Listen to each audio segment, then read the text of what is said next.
저는 단기적 셧다운제가 정당하다고 생각합니다. 이 법안은 단기적보다는 장기적 필요성에 중점을 맞춰야 합니다. 셧다운제는 청소년들에게 심리적 장벽을 만들어줌으로써 올바른 사회문화를 조성할 수 있습니다. 사용제도를 보면 범죄자 그 한 명을 처벌하는 것에 끝나는 것이 아니라 사회적 구성원들이 범죄에 대한 심각성을 깨닫고 이를 예방하는 효과가 있습니다. 이와 같이 셧다운제도 단순히 청소년들의 게임 접속을 차단하는 것에 끝나는 것이 아니라 올바른 사회적 분위기를 조성할 수 있습니다. 유연성 부분에서는 셧다운제는 과잉금지가 원칙, 즉 비례 원칙에 의거하여 유연이 아닙니다. 비례의 원칙은 헌법 제37조 2항을 근거로 합니다. 먼저 이 법안은 청소년들의 게임 중독을 해결하려는 목적성이 정당하고 방법도 적절합니다. 또한 온라인 게임 회사들의 피해를 최소화시키기 위하여 비교적 접속률이 낮은 야간 시간에만 접속을 제한하고 있습니다. 마지막으로 한 연구에 따르면 청소년의 수면 부족이 심리적 장애 증상을 초래할 확률이 14% 정도 된다고 합니다. 이에 반면 청소년들의 기본권은 오직 야간 시간대만 제한되므로 청소년 보호가 우선시되는 이 제도와 법익의 균형성이 형평성이 맞는다고 생각합니다. 따라서 저는 강제적 셧다운제를 찬성하는 바입니다. 저는 셧다운제가 폐지되어야 한다고 생각합니다. 첫째 이유로 셧다운제는 위헌이라고 생각합니다. 헌법 제11조에는 보시는 바와 같이 이렇게 나와 있는데요. 셧다운제는 게임을 꿈으로 하는 청소년들을 차별하고 있습니다. 공부, 음악, 미술 이런 쪽의 꿈을 가진 아이들은 시간 제약 없이 훈련을 할 수 있지만 게임을 꿈으로 하는 아이들은 0시부터 6시까지 훈련을 할 수가 없죠. 실제로 우리나라 청소년 프로게이머 선수가 외국에서 실제 경기를 하다가 셧다운제 때문에 포기했던 사례도 있습니다. 이 차별을 정당화하려면 다른 꿈에 비해 프로게이머는 반사회적이라고 볼 만한 합리적인 근거가 있어야 합니다. 따라서 게임 훈련을 하는 청소년들만 제한하는 건 차별이라고 보아야 하며 이는 엄연히 헌법을 위반하는 사례에 해당합니다. 둘째로 셧다운제 실효성은 없다고 생각합니다. 여기 그래프를 잠깐 보시면 셧다운제가 시행을 줄여든 비율은 불과 0.3%밖에 되지 않는데요. 근데 이 그래프를 또 보시면 셧다운제 시행 후 밤에 게임 이용을 한 경험이 있는 청소년들 중 40.8%가량이 타인의 개인정보를 도용한 게임을 하고 있어 문제가 발생합니다.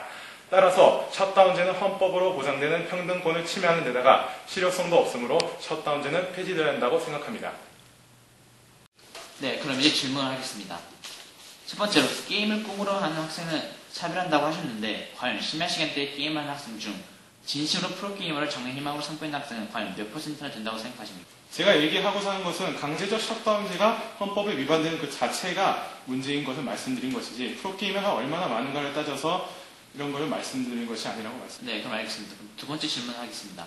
개인정보 도용을 문제 삼으셨는데 그러면 셧다운제 실행 전후 개인정보 도용률이 얼마나 차이가 납니까? 네, 실제로 개인정보 도용률이 더 높아진 것으로 알려졌습니다. 게임물 등급위원회가 실시한 등급 분류제도 인지도 및 게임 이용 실태 조사 결과에 따르면 2012년을 기준으로 청소년 19%가 본인 연령에 맞지 않는 게임을 이용한 것으로 나타났습니다.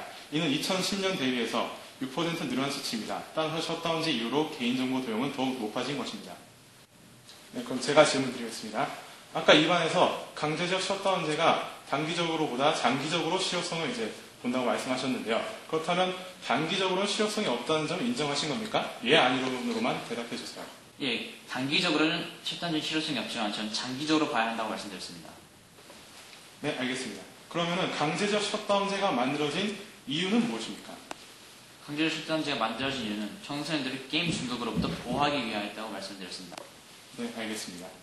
이 법안을 실효성이 없는 의의를 두는 것이 아니라 이 법안을 바탕으로 청소년들의 유익한 인터넷 생활을 지지할 수 있는 여건이 만들어졌다는 것에 의의를 둬야 합니다.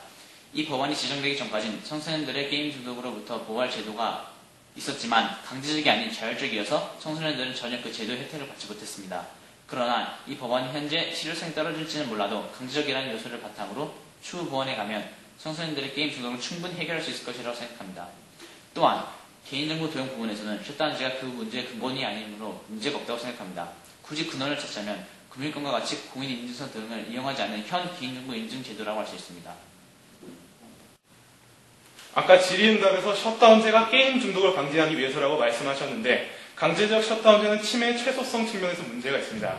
하지만 16세 미만 청소년을 법정 대리인의 요청이 있는 경우에 일정 시간 이상 게임에 접속하지 못하게 하는 소위 선택적 셧다운제를 실시한다면 기본권 제한을 최소화하면서도 동일한 목적을 달성할 수 있을 것입니다. 그리고 장기적으로 봤을 때 학생들에게 심리적 자극력을 제공해준다? 역시 동의할 수 없습니다.